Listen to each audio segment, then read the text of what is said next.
Alright, greetings everyone. It is Awesome Game Replays, episode number 18. We're back, finally, with another AGR, and this time we're talking about Contra Arcade and Contra NES. We got some replays for those as well. One credit clear for Contra Arcade, and one credit clear at high loop gameplay for Contra NES. And we'll also take a look at the recent video that was created for Contra NES speedrunning world record speedrun comparison. Recently, a 3-year speedrun world record was beaten in Contra NES, and so we'll talk about that to the extent of our knowledge. There is a lot of tech for that speedrun, but we'll see what we can do. But of course, we'll be starting out with Contra Arcade, where the Contra series actually began in 1987 from Konami, an action platformer. And as you can see, the game actually originated as a vertically oriented game, which kind of surprised me the first time I discovered that. So the guests, we got Bill Reiser and Lance Bean, ggmaximo and Nasty Wolverine. They're coming on to talk about Contra. So welcome guys to talk about some Contra here. Yeah, for sure. Hey guys.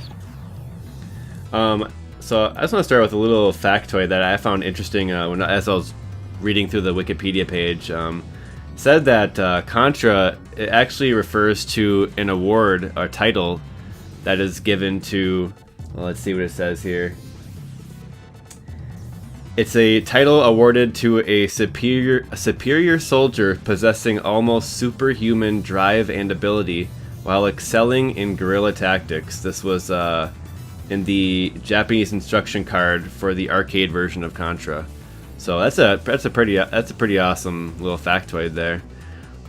Just goes to show how manly this game really is. Indeed. Or something like that. But yeah, so we're starting out with Contra Arcade, and so why are we doing Contra like right now at this point in time? Well, what brings us to talk about Contra, and anything you guys want to start us off talking about here? Feel free. I guess personally for me, like, I learned how to play this game during high school for the NES version. Basically got it clear on that, and then I decided recently, why don't I try out the arcade version for comparison? And even though the jankiness kind of threw me off like quite a loop, and I learned some interesting facts that I want to pass on to some of you guys, especially with the fact that some of these additions in the arcade version were originally going to be much different than the game it turned out to be. Apparently, it had been planned with like a completely different version where guns were not a proposed element. The gameplay would consist predominantly of bare-hand fighting, including punches and kicks. Part of the game's premise while rescuing captured girls, comparable to Double Dragon. The game was floor-based, so each subsequent wave would occur one floor higher than the previous. There would also be various stealth elements, having to sneak by enemy soldiers and eliminating them before their numbers became overwhelming. This form of gameplay would instead be seen in Konami's biggest franchise, Metal Gear. In relation, stages were planned to contain sensors that would need to be destroyed. Until this is accomplished, the number of enemies and overall difficulty of the situation in each stage would increase.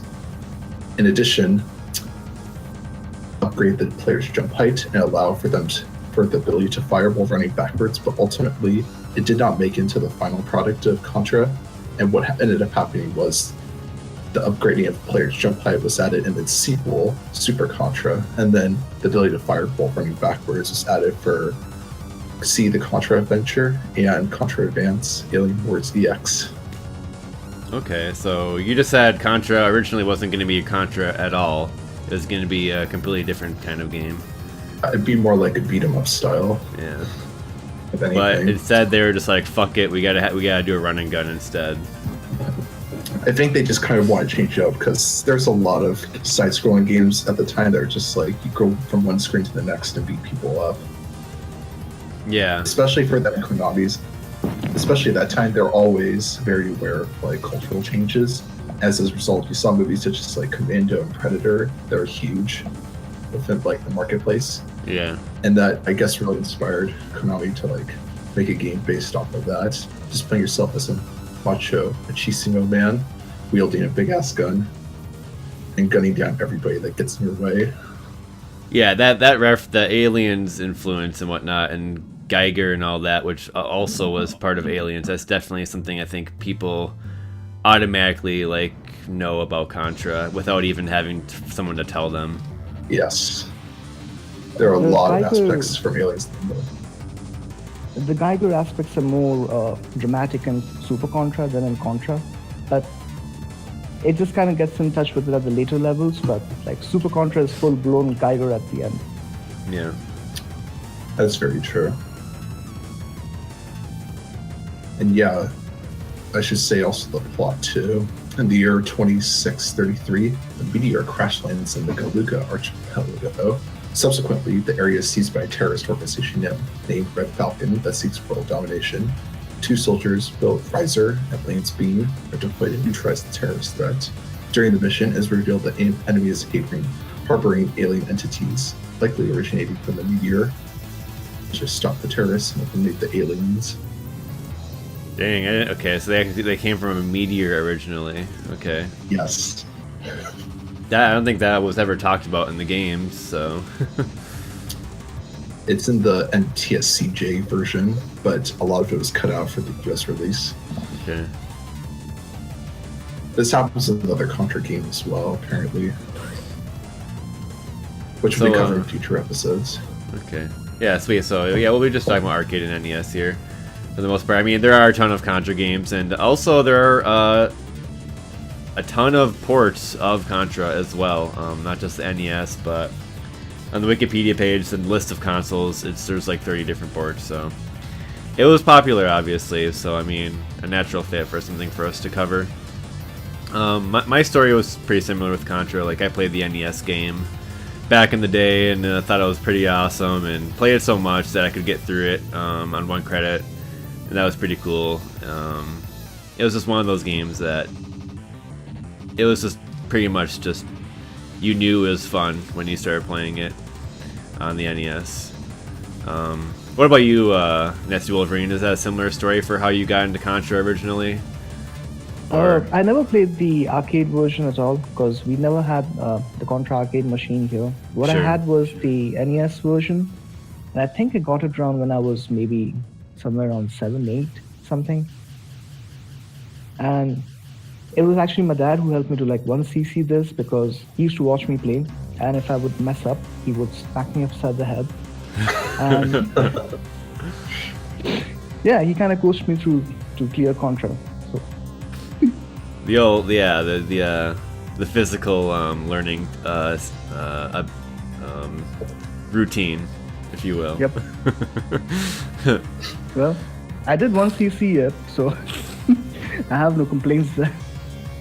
It was not really like abusive smack, more of a playful smack kind of thing. So. Yeah, and NES, I played NES co-op with like my friends back in the day too, and it was always like one of us was better than the other, and always like leaving the other behind and killing them on the screen scroll. And it's like I think that's like a universal thing with the Contra, is like getting killed by the screen because the other player is just either negligent or just rude or doesn't care about you. The thing is, then that's when you start employing super strats. What you do is you figure out exactly where to stop and make the other player drop. I used to do that with my friends. It's like, why don't you get better as you're like strategically killing them off. Alright, so yeah. Been ruined over Contra. Yeah, it was always fun and always a good game. And yeah, so why don't we get to talking about Arcade Contra some more. Anything else you want to talk about before going straight into the gameplay, or do you want to talk about the gameplay itself and how it differs before we get in, or how do you want to approach this? Because it is a pretty short run through, just about 12 minutes or so. Basically, it's like one of the first games where you have like a roll and jump 8-way movement and a lot of other things that are now commonplace in many running guns.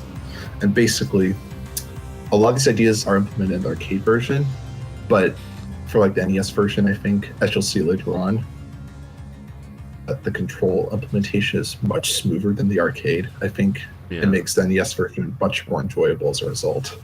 And you'll see that in this run too. Yeah, one of the major things I think about Arcade Contra, if you've never played it before, when you're aiming your gun, it doesn't just lock to a diagonal when you switch the direction to aim. It takes like a moment to swerve into place, and that's something that you have to get used to when you play Arcade Contra. It's really awkward, but eventually you kind of get a feel for it, and then you have to start to like utilize that to actually like cover the screen effectively. It's pretty strange. I think I did an okay explaining bit, but NES Contra was not the case. It was just like straight up, you shoot in a diagonal, it goes in a diagonal. But Arcade Contra is kind of strange in that regard. Yeah, for sure. Arcade Contra is also much harder than the NES version. I would say I don't think it's really that difficult. It's more just like don't die at the very end, at least. What do you think the reasoning was for the vertical screen orientation? Sorry if I cut you off there. I'm really not sure about that, actually. Maybe it's just to show like a greater amount of play space, and they thought like maybe it's for like the 3D shooter sections. That's the only thing I can think of. It kind of reminds me of like there were some other platformers that were vertical. Like I think of one of the main ones I think of was Wiz. I don't know if you guys ever seen Wiz before. But that was a vertical like action platformer game by Saibu Kaihatsu. Yes, and it was I've heard about that. Yeah, it was like you had like two platforms that you like would jump back and forth from, and sometimes more than just a couple. But yeah, obviously we see here that they do actually utilize the space, and there are multiple platforms in the vertical space for you to use. And I suppose if you're playing co-op, it's like one guy goes low and the other guy goes high. It's basically the idea there. I mean, you're actually seeing that in the demo right here. Yeah. So I guess that's probably it. Yeah, maybe. I think it's just one player. There's certain routes you just pick and choose just to like make it easier to get through. Alright, well, yeah, I suppose we can get into your replay then. The other thing that you need to mention about the arcade version is the jump, because that's one of the jankiest jump I've never seen. Yeah, because once you jump, you're just locked. Adjust your direction, so always have to be very careful about that. Yeah, I love the jumps because it's like they're doing these standing backflips that don't really make any sense. It's supposed to be dramatic, but the animation is kind of jank. So, but in later Contra games, they're doing like tucked in like fetal position rolls. But in this one, they're doing like these big flips that are actually just amazing looking. That made me laugh the first time I saw it, for sure. Yeah, for sure. But yeah, if you're expecting a game that plays like the NES Contra, like it plays a lot different. Like it's really its own thing, and I think if you're a Contra fan though, you definitely got to play it and try it out because it's pretty neat and kind of fun too. Yeah, I think it's kind of fun. Not as fun as the NES game for me, but I thought it was pretty cool still. I mean, the graphics are nice, of course, and you get to see that fidelity that that they're going for in the arcade. Obviously, I mean, we're looking at right here, like there's the mountains in the background are glowing for I have no reason why. Maybe there's a fire back there. I'm not sure. But it looks really detailed compared to the NES game, so that's what the NES is all about. Like so many of the NES games were just arcade ports back then, and so many games just came from the arcade because the arcades are what really ruled at that time, and we see that throughout multiple themes. You see that theme through the SCG Weekly and Awesome Game Replays. I mean, it's just how it was back then. Yeah, that's true. Why don't we get into the replay? Alrighty then. We'll jump at 000.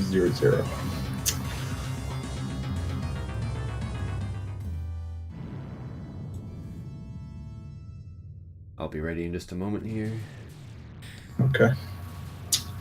So while you're getting ready for the replay, the NES version of Contra also has like very wildly different ports, differences between the regions, the US and the European and the Japanese one.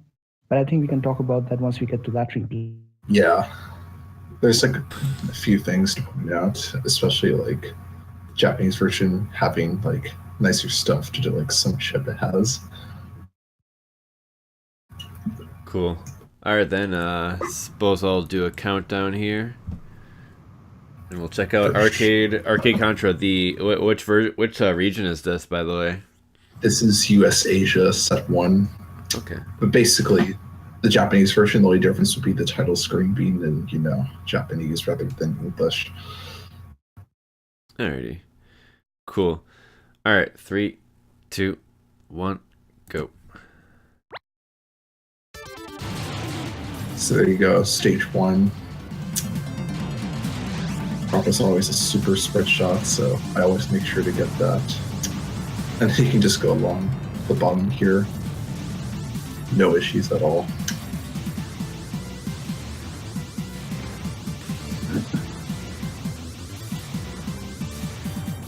The green is a weird shade of green. Yeah, that's one of the things that popped up the most to me. It's definitely got a much nicer color palette than like the NES version for sure, although Okay. I'm not sure if it all meshes in that well sometimes. Yeah, first boss already done.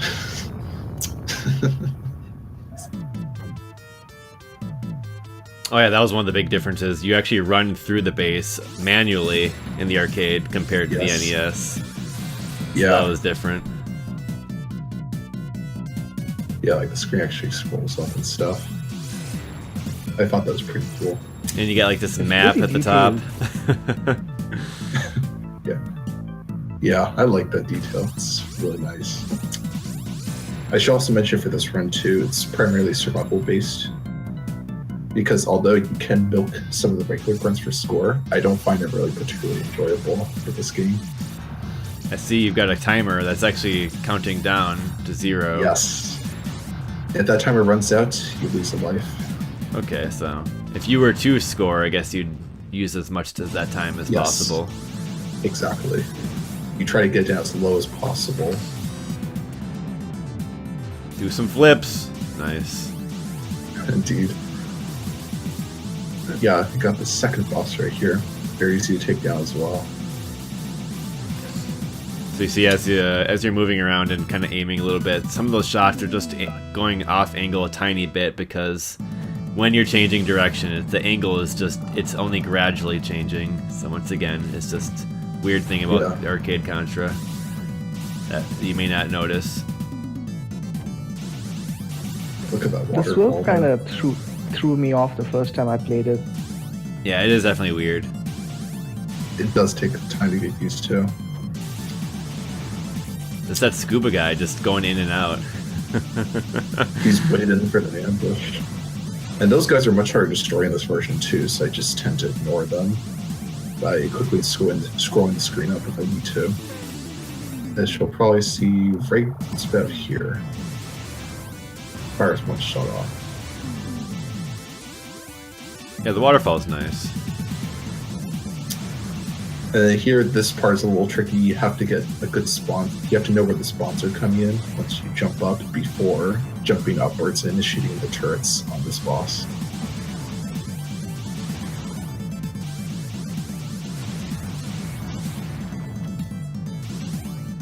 For the one on the left up here, jump up that first turret.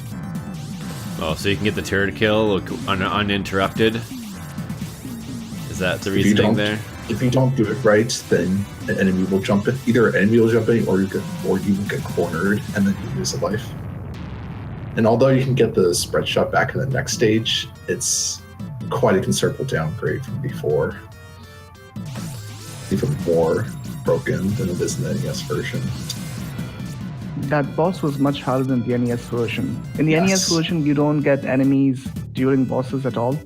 Yeah. So Do, do, do. Pro- yeah, a lot of these boss battles, grunts will just constantly spawn in. Arcade can just handle that much more.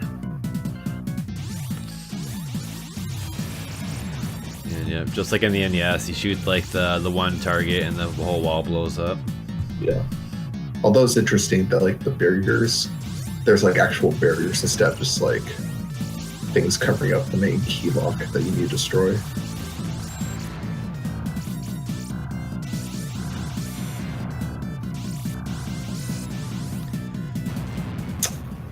Yeah. Now we're on the fourth boss. Got these guys all spawning, but if you have spread shot, this fight is much, much easier compared to not having it. Man, the spread shot moves so fast compared to the NES game too, I think. Yeah. It really Pretty good. It's very overpowered. This boss isn't horrible if you don't have it. Because those like things that shoot. Oh, go ahead. It looks about the same speed as spread with rapid. Yeah. Because normal Okay. spread is slow, much slower than this, half the speed probably. But there's no rapid pickup in the arcade, right? Nope. Okay.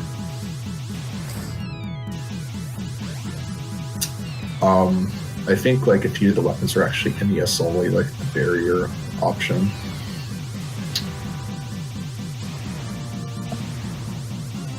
There where you saw that UFO, that's only a mid-boss in this game, but it becomes the actual boss in the NES version.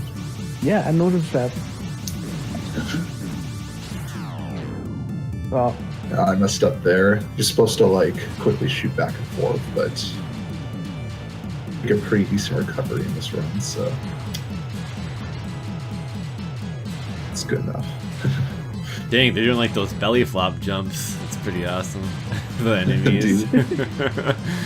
It's like an unnecessary detail. Right here, you absolutely need a weapon upgrade to defeat them in time, or otherwise they So, just run over you. What upgrade did you get there? That's the machine gun. Okay. Even though it does look a little weird for being a machine gun. It's like this body is vibrating more than the gun itself. Yeah, Oh, they kind of clubbed two bosses together in one stage here. Like in NES Yeah. version, they split up these two sections into two different stages. yes. In this one, there's all stages 5, 6, 7, and 8 are all interconnected. So now we're in the energy zone segment. Right here, I have to be careful because these fire columns come out just as fast as the NES version, I believe. They just put, instead of like having a longer section with like a few of them, they're just everywhere. Take my time.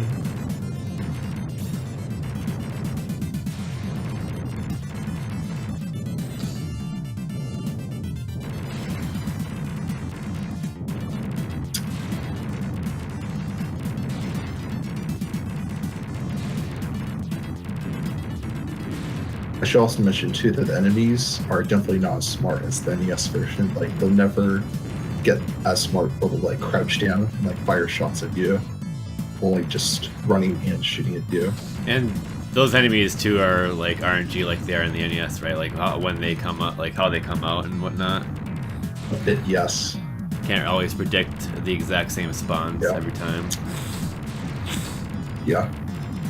And you also saw it back there too. I scrolled the screen a little bit, but you're able to go all the way in the back there and basically just shoot that boss in the safe spot through the wall. Much better than having to deal with him the normal way.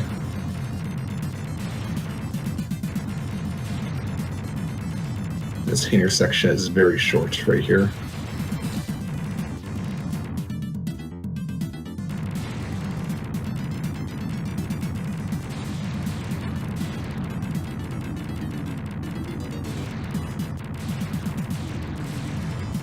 It's like they're happy to be jumping in. Yeah. Where the hell are they Yeah. jumping in from? And now we're already at the Yeah. last stage. I like the seamless transitions. That's something that's obviously not in the NES. Whoa, those aliens came out crazy. Yes, it Nice, spawns that's like nice. about 6 or 7 of them at one time. Yeah, that looked tough right there. Yeah, the battles are tougher, but I think the hit points are lower than the NES version. Probably, and you get like more extends, I think. Oh man, those skulls, that's awesome. Yeah, they're like, it's interesting. Then carefully, I go along here, kill one of these heads as fast as I can. Yeah, don't want to get overwhelmed. Especially because the aliens are going to start jumping out soon.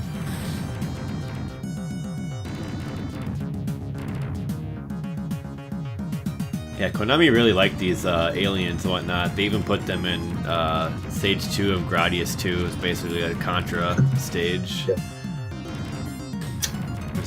They really liked it. A bad spawn there, so Oh, got killed. And then basically smash the button, hope it dies quick enough. Because it's impossible to take out those generators fast enough. I see. And Dang, you whoa. just get 1 million points. You just get like 10 lives. You get 1 million points and like 10 lives in one go right there. I was like, you got like 12 lives right there. Yeah, it's ridiculous. And then after that, that's it. And basically end of the game, and then you get a staff credit roll. Nice. We can let the pictures. credits play out while Yeah. we talk about it. I like how all these guys have their most of them have their own portraits. Yeah. The ones that don't have, they are not that important. Basically, Probably interns. just the underlings.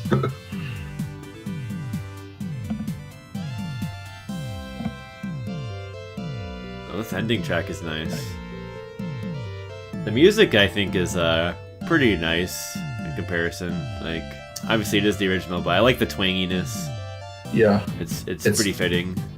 it's got a stronger FM bass, but I think it's a little bit slower paced, which I think for action game is, I don't know, action games they always think like gotta have the fast paced soundtrack.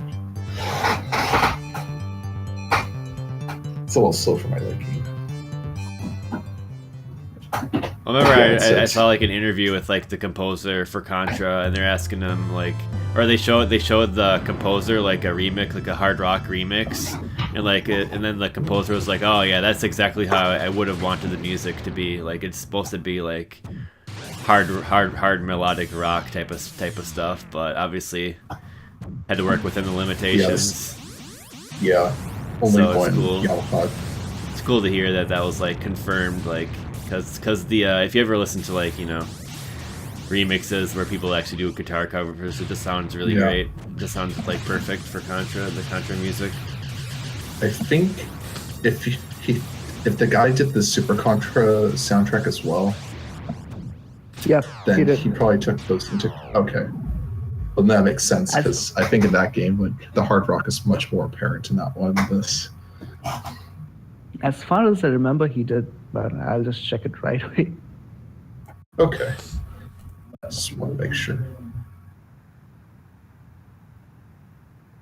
Alright, so next up, we're going to look at some third and fourth loop gameplay of the NES game. The one most people have played. Yep. And Nasty Wolverine recorded his gameplay as well. So anything you want to talk about before we get into it, as far as like the loop changes or any of that? Yeah, before I start off, this is not really a speed run. What I did, this is more of a drunk something, and I kind of got on a streak where I just kept going through loops and loops. A drunk run. Yeah, but if you actually do take up speedrunning Contra, three important things that you really need to know. Most of it is perfect timing and positioning, because there are one frame jumps if you are actually trying to speedrun. And two things, positioning and timing. The third thing is the spread pattern, which is extremely important. So you will see me doing it in a few places here and there. I kind of used auto as well, but about 90% is me tapping away at the button. So The easiest way to get a spread pattern is you aim the spread out of the floor diagonally down or something, and you want to get about like few of the bullets off screen, so you have only two or three remaining on screen. Then just keep repeating the rhythm. So what exactly happens is the sprite limit for the spread gun is 10. So if there are already 5 on screen, it will show up another 5. But if there are about only 4 on screen, the other one will be only 6 on screen, the other one will be 4. And you can keep repeating it till the sprite limit basically runs out and you have a single stream. Yeah, and it's like, as I understand, it's really tricky to get it right as well. It's not really tricky, but you have to like, it's almost like, I think 30 presses a minute. No, 30 presses about close. Yeah, a second. About 30 a second. Yeah. That's a lot. Yeah. Yeah, you literally have to press about like 20 or 30 times a second to get that stream, a single bullet stream. You can, if you are lower than that, maybe 15 or something, you'll probably get about stray bullets as I do. I'm not that good, but if you've seen as you will see in the world record run, those guys get like perfect steady streams, and they have that higher press rate. The best one is you can probably show up the tweet that he showed me, what happens when you speedrun Contra. Oh yeah. Yeah, maybe we could. We'll be watching that video after yours, of course. Yeah. Though. All right. Okay. So for differences in the loop, I think we can just play the video and then talk about it. All right. Well, I'm ready then. Me too. All right then. 3, 2, 1, go.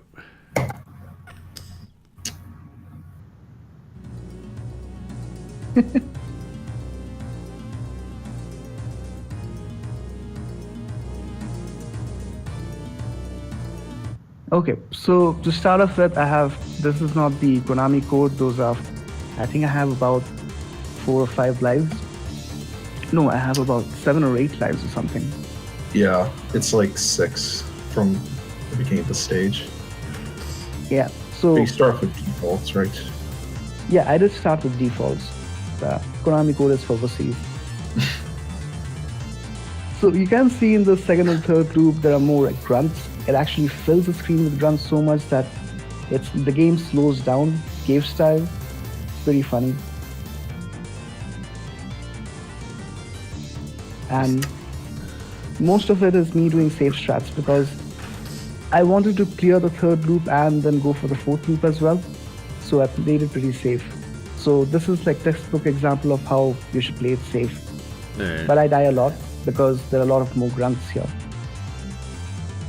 More random spawns, you say? Yeah. Alright. I think it like increases to like each loop, if I recall. Yeah, it does. The way I'm killing the boss is like the ultimate safe way to kill it. You get rid of the guy on the top and you just like sit on the second platform and just kill it. Simple as that. Yeah.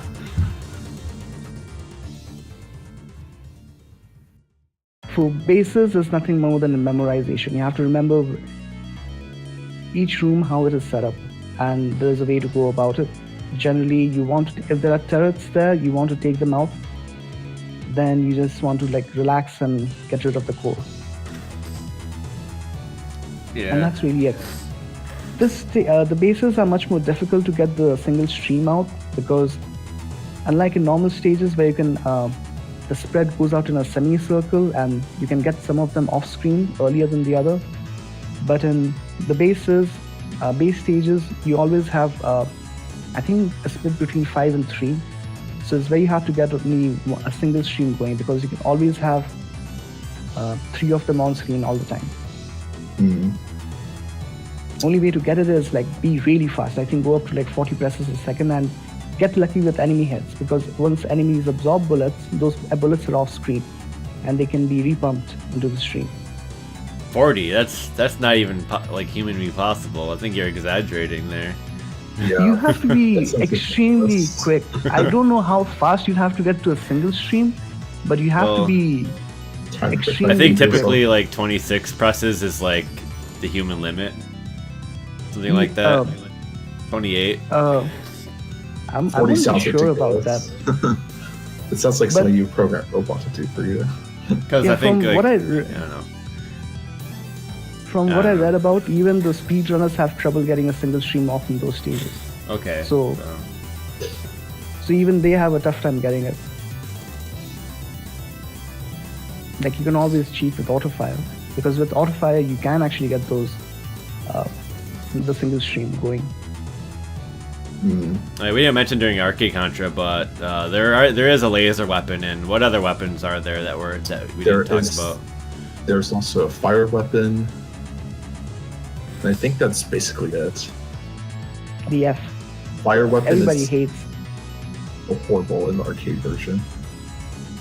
Laser is actually decent.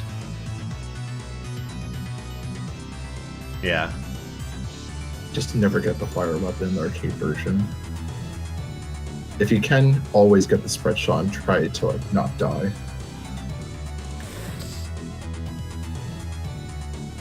And the same thing applies to the NES game too. You want to get spread shot and rapid fire.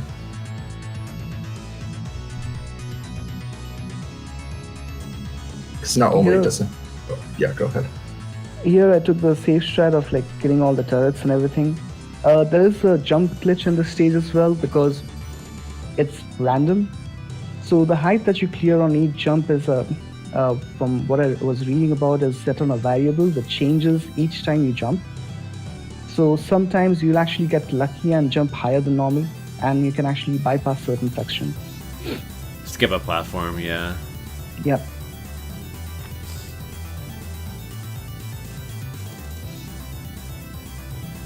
I think that was really the big thing about being able to beat the game 1cc, like when I was a kid, was just like realizing that, yeah, as long as you played safe, like you could pretty much do it every time. Yeah. But if you didn't know what to expect or you weren't familiar with it, it was you'd get your ass kicked. Like I tried to play this Contra NES recently, and since it had been like just forever, I got my ass kicked, but that was to be expected.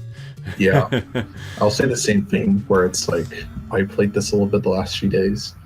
First time I played it, I got bodied at Energy Zone because I was not prepared. I couldn't remember like all of those fire columns that pop out, but it's like once you get the general knowledge down, it does become very doable, especially if you like go for multiple loops. Yeah. It's more just like, don't be aggressive if you don't know what's up ahead. Okay, so somebody is asking in the chat that like if you have to tap that fast, it's really bad to speedrun, like must suck to speedrun the game. You kind of develop a technique for it, like for tapping ultra fast. For me, at least, what I do is I hold the controller in my hand, and my thumb is actually still, and I vibrate the controller up and down so I can get rapid presses off.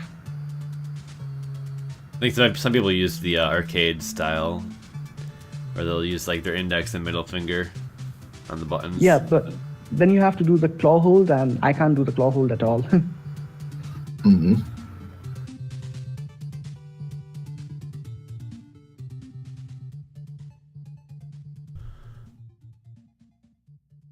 Oh, oops, I got Castlevania music playing on accident.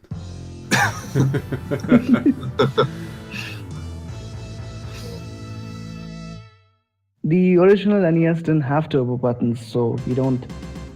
Speedrunners, I don't think so, use turbo buttons. It's not allowed, yeah. It's not allowed.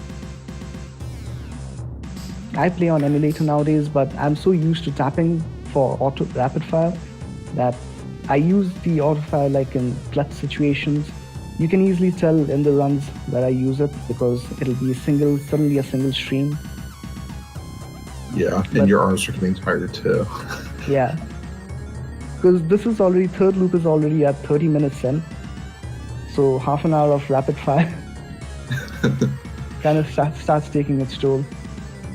But during bosses and everything, it'll be me manually rapid firing. I think people have like counter-stopped the score in the NES as well, just from going non-stop. Yeah, because I don't think it takes to do that. Say what? Probably. I'm not sure like if the loops ever end. I think it just continues forever, honestly. Yeah. as far as the score maxing out. Yeah. I don't remember anyone going past that once they hit like 10 million.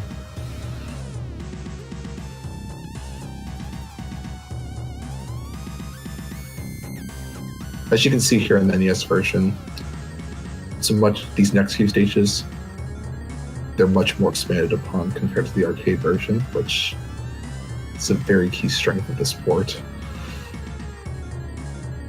And this is one of the worst stages for bullet visibility because when the grunts shoot, the bullets kind of just get lost. Yeah. It's very hard to see them.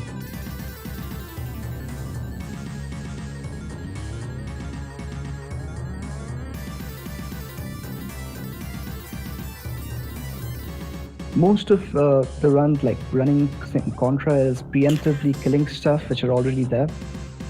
So you kind of memorize all the places the turrets and the enemies which are not random appear, and you try to take them out before they even get to the screen. Yeah. Especially since a lot of them later moves will try to fire shots to you if you leave them on the screen for like more than a second. The speedruns do it much better. They have the spread stream down so good that they can just kill stuff off even before they get to fire something. Wow. Yeah.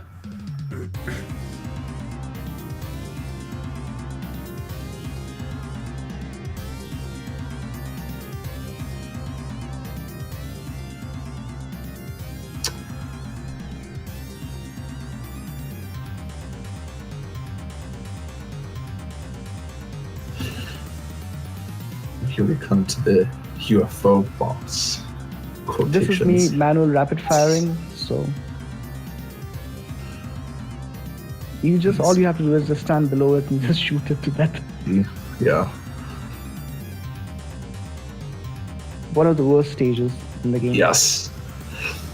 This is a stage that's like the hardest to be consistent at, in my opinion.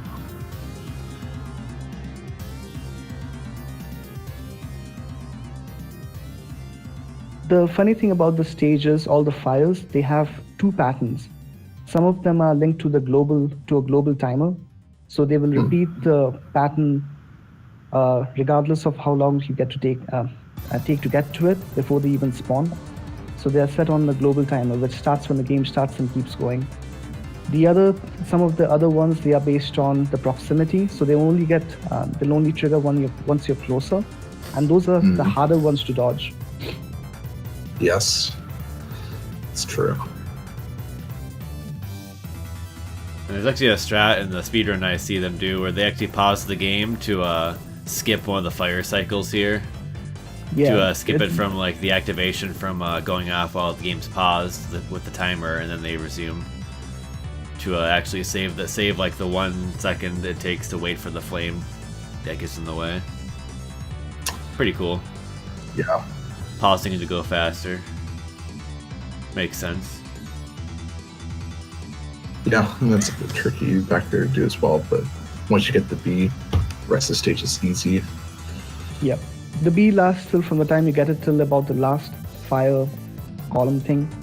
Yeah. And you can just bypass the entire thing. Just make sure that you run and don't stop. And then, yeah, you got like randomness in this guy, right? If he wants to jump or run at you or throw the disc. Yeah, you can actually you can kind of manipulate him. If you stay close to him, he generally comes towards you. But that's not really fixed. Yeah. Although I did notice that he tends to shoot those 3 disc patterns much less commonly compared to, say, like the arcade version. Yep. Still not a hard boss, though. Yeah, it's pretty easy. You just have to... 2 things that you have to get down is the jump pattern over him, and when he starts throwing the disc, the jump pattern to like dodge him. That's really it. Yeah.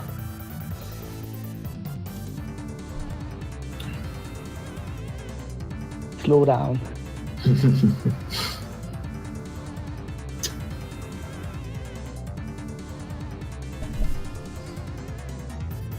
So the B stands for barrier, I think, but Yes. it could be badass too.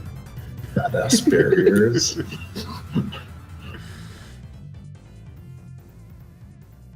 And here, always half.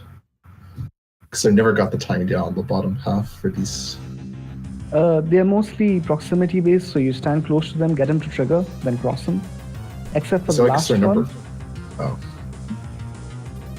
Okay. Yeah. What's The different about the last- last one? Yeah, the last one is tricky because what you have to get close to it, and it keeps going crazy. It'll, I think, do about like 15 or 16 plunges together, and then it'll just stop. And I probably get killed here because I keep forgetting that there's a machine gun there. Yeah, those balls go pretty quick. Shoot the wall? Yeah. Yeah. Don't worry about the other stuff.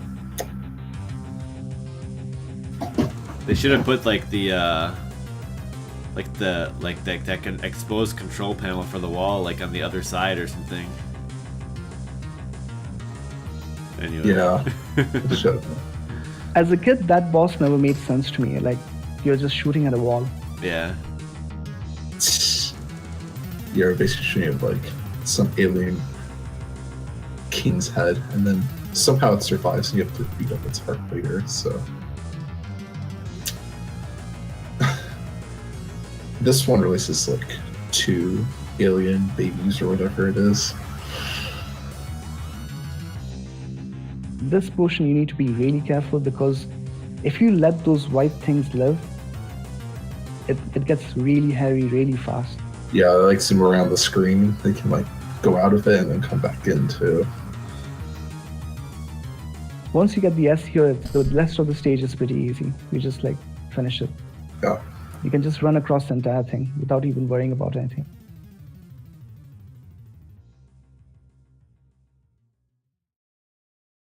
Yeah, this last stage is actually surprisingly a breather. Whoa. Careful. I'm kind of stopping here because safe strats.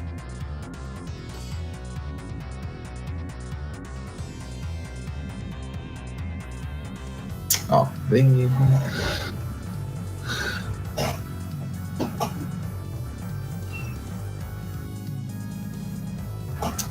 Yeah, this guy killed a heart, and it's all over for the loop at least.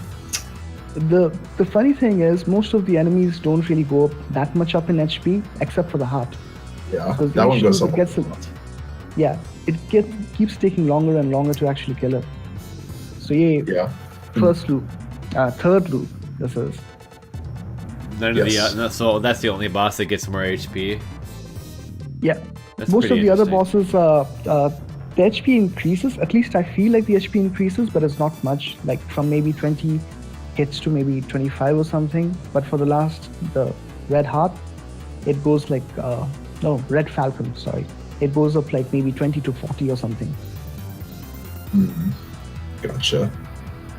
Apparently, he also has an actual name as well, called Emperor Demon Evil Heart Gomorrah Moss King.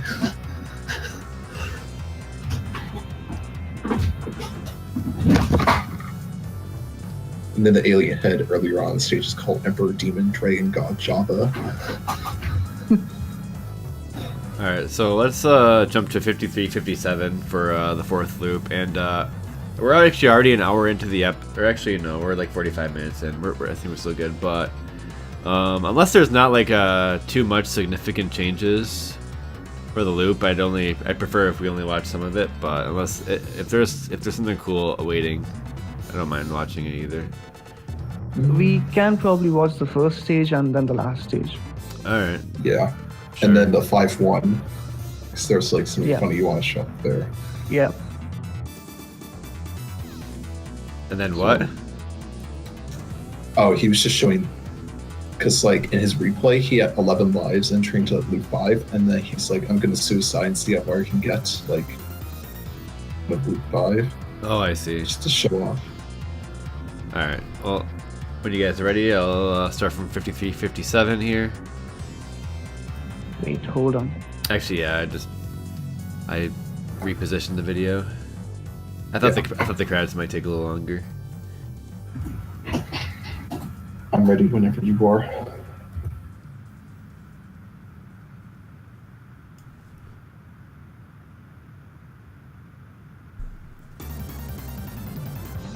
We ready to go? Yeah, yeah.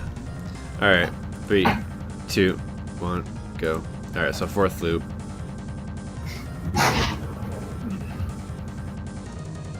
You can just see how many the most dramatic changes, the number of grunts that appear. I keep on thinking you're saying a number of drunks, but you're saying grunts. They kind of are drunk if they jump into the water. Hey, Keeks. You don't really have to alter your pattern for like any of the higher loops. Mostly it's same, but you just have to react to like whether the enemy mooks or grunts, whatever, appear. And Yeah, that's like a so lot of many them now. Jesus. that was like 9 of them right there. They're having a party. It's like they're all like busting out of the frat houses or whatever. You don't see too many of them in this, like in my runs, because I keep running. Because if you stop in a position where the random spawns are there, they will just overwhelm you.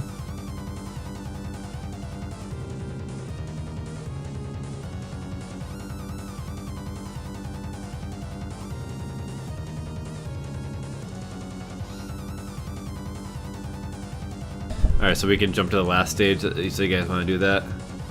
Yeah, you can go to about 1:08 something. 108, 40 something. 108, 48. 108, 48. All right.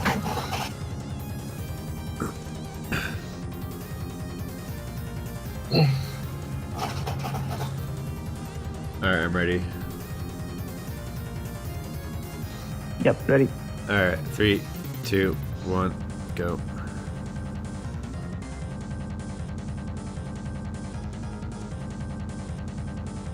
So at this yeah, point, go ahead. I'm at my 6th drink. So really tipsy. In this portion, you don't actually want to use machine gun because it's worse. You can get the normal shot that you have. It goes off much faster than the machine gun. And you can actually, and you can actually see the HP going up a bit because it starts taking more time to kill as well.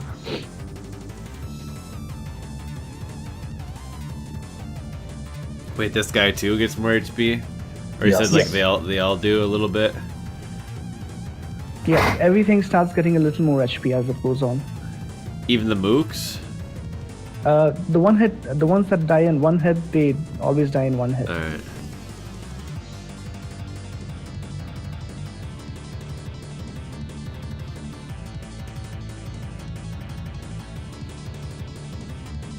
It's weird because it's not based on a percentage that everything goes up together. It's like some of them get like massive boosts while the others stay the same. Yeah, the music I've been playing is the music from Contra Rebirth on the WiiWare, whatever it is. Yeah. It's the only Contra music I had on my computer. Nice. So you can see the differences already because the last time I came through here, it was pretty easy to take everything out. But now I'm struggling a bit more to take out all of the things. Ooh, the screen didn't even care about your dead corpse. Just like dragged you along, dragging this drunk guy along. Since I already had too many lives, I kind of gave up at this point to dodge or anything. I just kept standing and firing at this point. That's the true drunk strat right there. Letting the screen carry your corpse. That was pretty good, actually. Right, we can just sit through the credit anyway because it'll take about 20-30 seconds. All right. Yeah.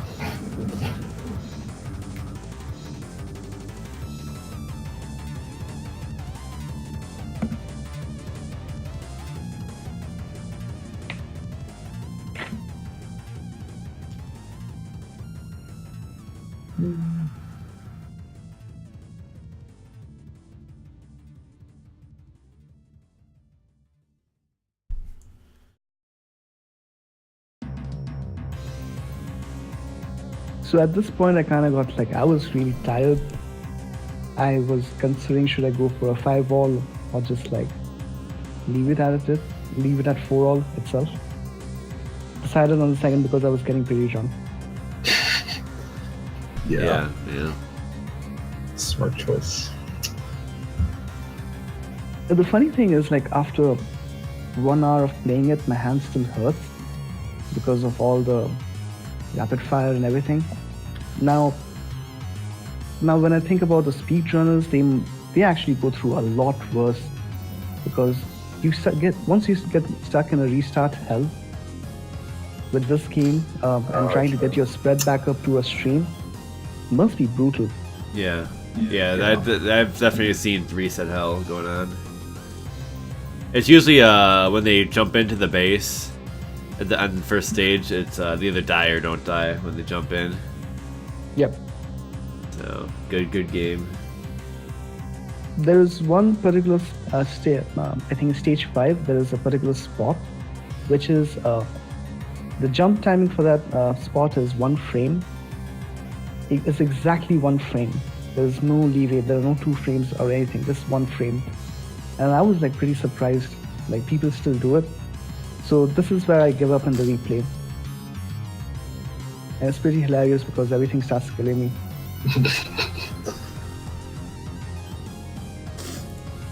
Just suiciding all cylinders.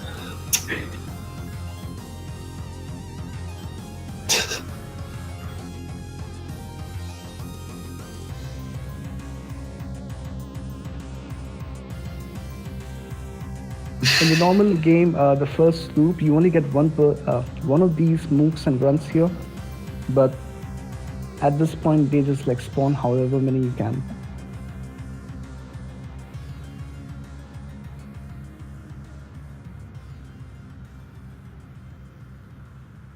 So now since we have 1 life, we continue the run. It gets ridiculous. And I got a 1-up also anyway. Look at the guys behind. Slow down, though.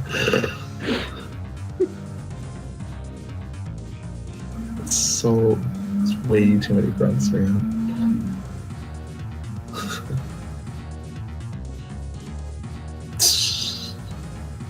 More. That was my fault, I fell off.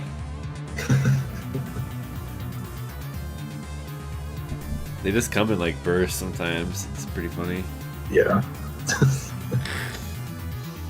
They have set points where they spawn, Okay. and depending on the loop, they just like keep spawning more and more from that. That's it. Almost 3 million there. Almost. Too drunk though.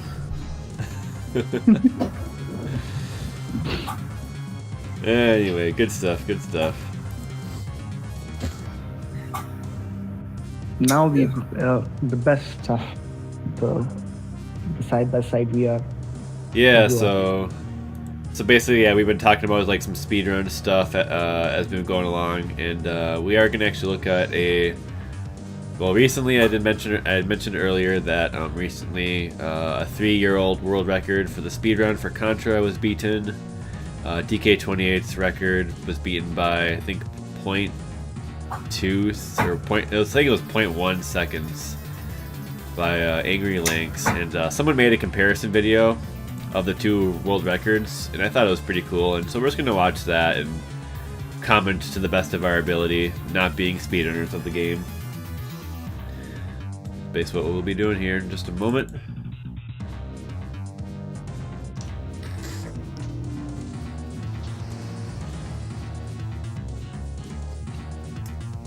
to get ready here. How you doing? Okay. Let's see. I gotta resize this here.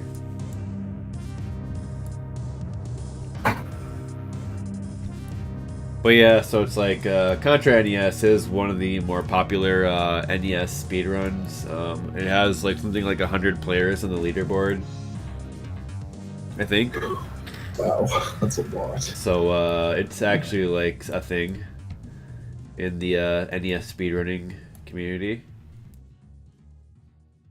So I thought it'd be relevant for us to just take a look at the this comparison video for funsies. And it is pretty impressive. Just not even knowing all the shit that goes into it, but we know some stuff. We were talking about the spread rhythm earlier, and that's very important in shaving seconds off, and all the platforming and whatnot is just excellent. And I think Nasty Wolverine, you may know some stuff too. But we'll just kind of watch it and poke at it with what we can with the commentary. So I am ready to get this going here. You guys ready? I am. Yep. Oh wait, well I had resize that a little bit more actually. Okay. So this is the 953 world record comparison from Angry Lynx and DK20. Angry Lynx is on the left, DK20 on the right. Well, it says that anyway. Anyway, 3, 2, 1, go.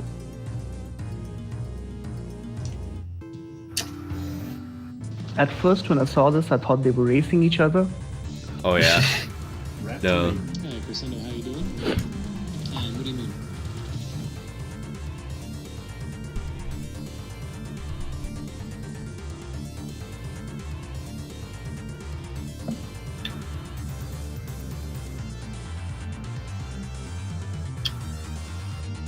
So yeah, there's a ton of mashing in this with the spread rhythm thing that goes on. Like you have to utilize it pretty heavily, especially on the base stages. They use that spread rhythm. They're trying to achieve that there quite a bit, but until they get to like mid-sized enemies and bosses and stuff, don't have to worry about it too much in the stages. Just simple routing, platforming type of thing.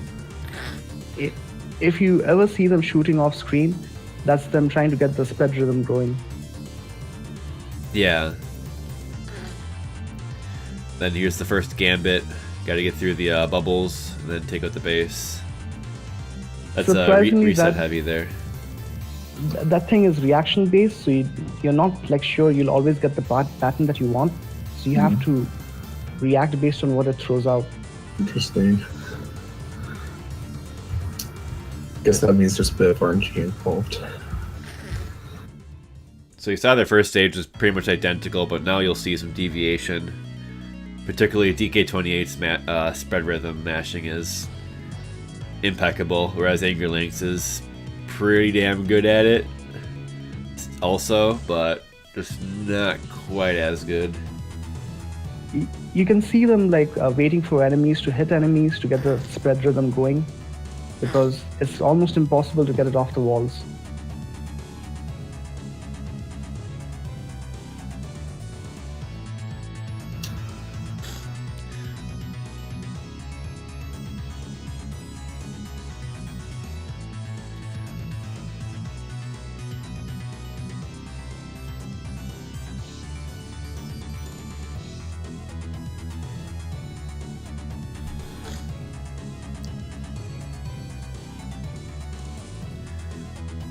Yeah, like we were talking about earlier, I think at one point here they will skip a platform here via the variable jump heights. Interestingly, Angry Lynx doesn't get the invincible barrier here, and he has to slow down a little bit. He messed up the grab on it apparently. Yeah. Which is kind of crazy. That he still gets the record. Because now he fell behind like a full jump here about. I wonder if he makes up for it. Yeah. It's gotta be something makes up for it. Yes. You saw one of the jump skips on the left, Angry Lynx do it.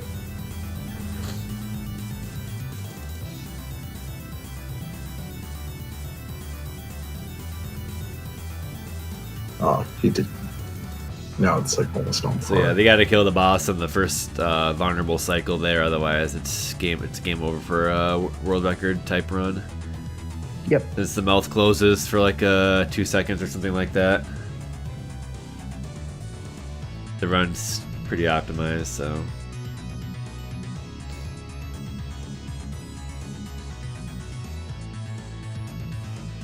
Yeah, I only know a little bit about the run. Like I watched Angry Links do attempts and stuff, but he does explain some stuff every now and then, so I just have a general idea. But yeah, I'm no expert at all. There's like some like glitch kills on the bosses, on like I think maybe the boss of this stage or something, and I don't really understand it. Hmm. But I think we'll see. Just the fact we'll see the weirdness, I think.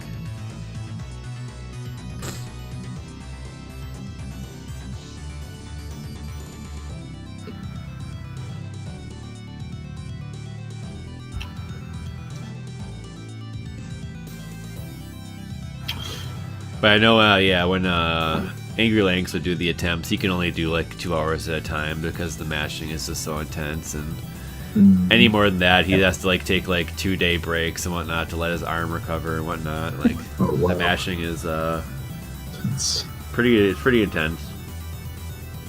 Okay. Yeah, I suck at mashing personally. You can these bosses, even if 2 separate ones overlap, you can still hit them. So you can actually use that to like bump up the damage a bit. So I see.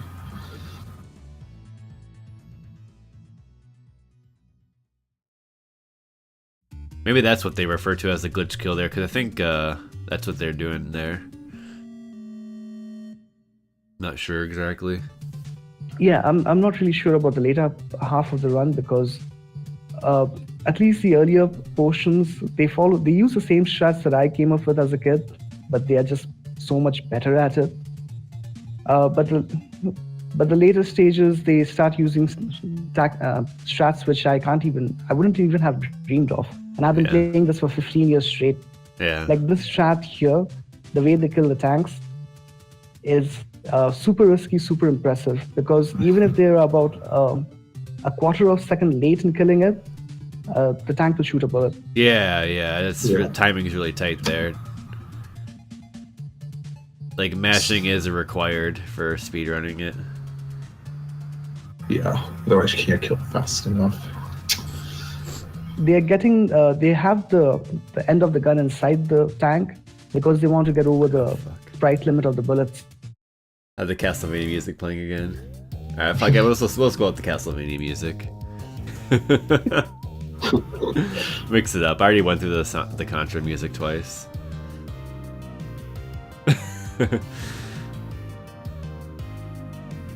So Lanks is like, he's like 2 seconds behind right here, at least.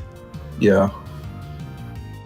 You know, see him make a comeback in this stage, I think. I know he gets there's a 1-frame jump we've been talking about. Yeah, that he does was get the in snow here. fields. There's another one though. There's one here. Yeah.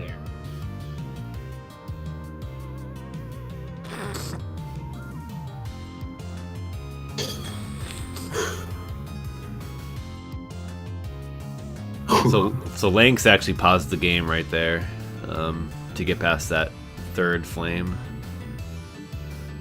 Impressive. And here's the 1-frame jump. That was it right there. You can see Lanks get excited. Yeah, wow. Because he had to do it too, because he knew he was behind, and so I think that saved him a second. Yeah, Because I think going the upper route, DK28 had to stop for one of the mooks in the way or whatever. And then they both get like good patterns on that boss. Like you got to get a good pattern that allows you to get the damage real close. And so like they both like reel back there because they know they're on pace. For that boss, you just want to be as close as possible and mash fire as fast as possible. Yeah. And the strat that he did there, jump over the spike wall, I didn't even know that you could do that. Yeah, it is pretty cool. And they grab the invincibility nicely there.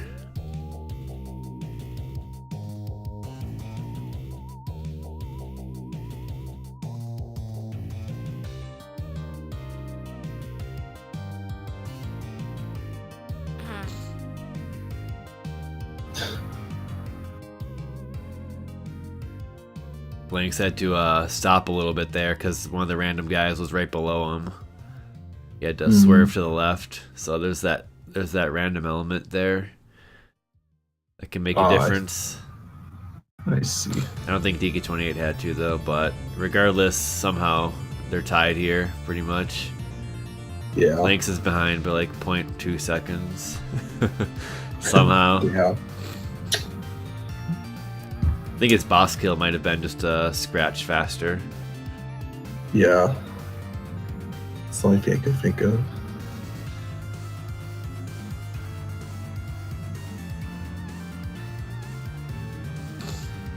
At the same time. And then they're on the home stretch here. Yeah, if you have S here, you can just run across the entire thing. You don't really need to stop for anything at Yeah, all. nothing major here. Just the last boss kill.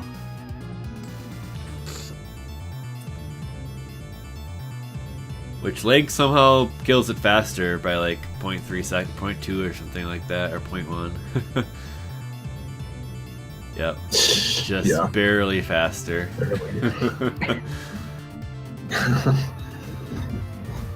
So Angry Lynx here doesn't know that he got the record because it was too close. So he had to wait. He had to wait for like 20 minutes for someone to frame count his VOD. But you can see here in the comparison that Lynx's credits are actually slightly ahead. It's hard to see on this congratulations screen, but then it turns out Probably it a is. frame or two ahead. Yeah, Yeah. I think he beat it by Right. one. It was like I think it was one frame, or not one. Yeah, one frame, which is like 200. No, it's not 200. I think it's 16 milliseconds. 16 milliseconds. it was something. one it's frame is it's 16 something milliseconds. ridiculously small. Yeah. Yeah. But regardless, he got it, so that was pretty awesome. I think he had been working on. He got second place, like on the leaderboard, like something like I think 4 or 5 months ago. It must have been 4 or 5 months ago, and then he's like, fuck it, I'm just gonna go for the world record. So he kept playing, and eventually was able to do it. So I do have something also to show, like. So Angry Lynx, he posted a picture on Twitter of his thumb from speedrunning Contra, I would assume. And so this is what happens to your thumb if you speedrun Contra. He's got like this like blister that's the biggest blister I've ever seen in my life. Jesus. I got blisters on my fingers. Ringo Starr. So I think he's actually still recovering from it because this was posted August 8th. God. And Yeah, because yeah, I don't know. the tapping gets extremely wild in the game. You have to, before that, just getting up the spread rhythm, it like certain sections is insane. Thing is, it's not. He uses an arcade grip for the button, so it's actually just his D-pad. The D-pad that did that to his thumb, I think. Seriously? I think that was. Yeah, I think it's his left. Maybe it's his right hand actually. It looks like his right hand Yeah. because Yeah, because he's got the thumb and the hand. I'd have to ask him actually. I forgot. Wow. Because I'm pretty sure he uses an arcade style, but he might just use it for the mashing, and then I'm not sure. That'd be something to ask him. In any case, that's pretty funny. Also, he posted on Twitter someone who was like was watching his attempts and whatnot, actually sent him a trophy, like a fucking huge trophy here. Oh my god. It's like a 3-foot trophy, and then it's got a plaque that says Angry Links Contra NES World Record. Wow. And it has July 29th, 2017. So like it's kind of a big deal. That's pretty awesome. Someone like That's sent sick. him a freaking trophy with the 2017 on it.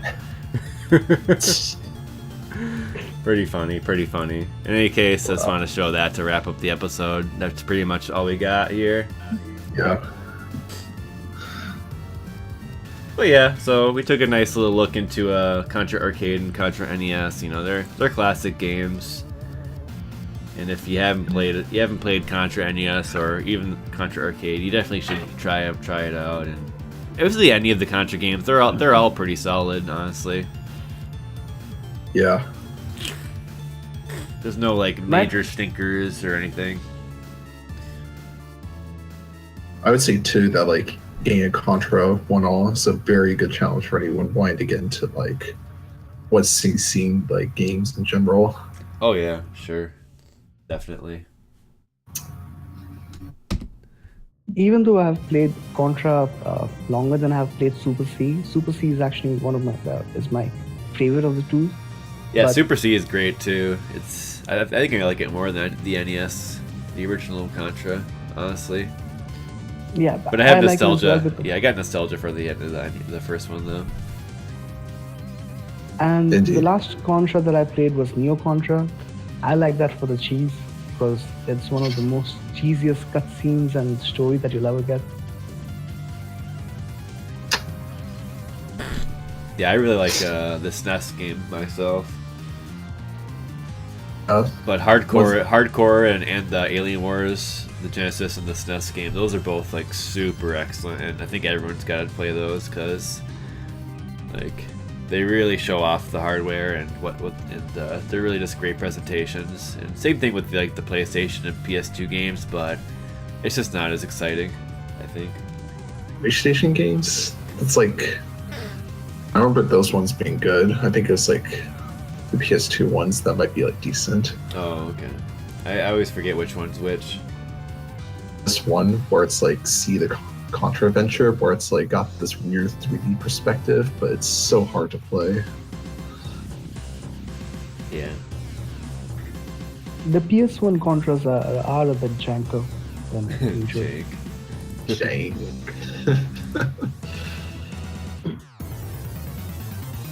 Alright, Both well, the PS2 ones, Shaft Shoulder and Neo Contra are good. Neo Contra is a bit different than traditional Contra, but I kind of like it so. I just played 4 on the DS.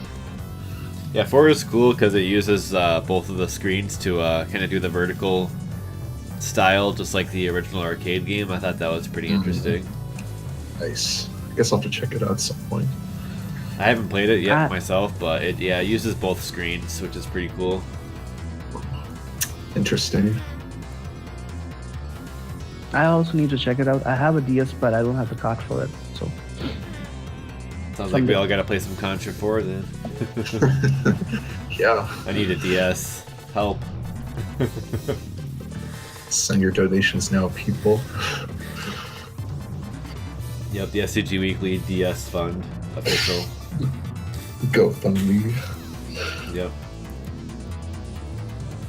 Maybe someday. Yeah, I'm sure we'll even, at some point we might even cover another Contra game or something. But this was a nice one to do, Oh, and just kind of getting Awesome Game Replays back on his feet and whatnot. Hopefully, we'll be getting some more AGR episodes happening.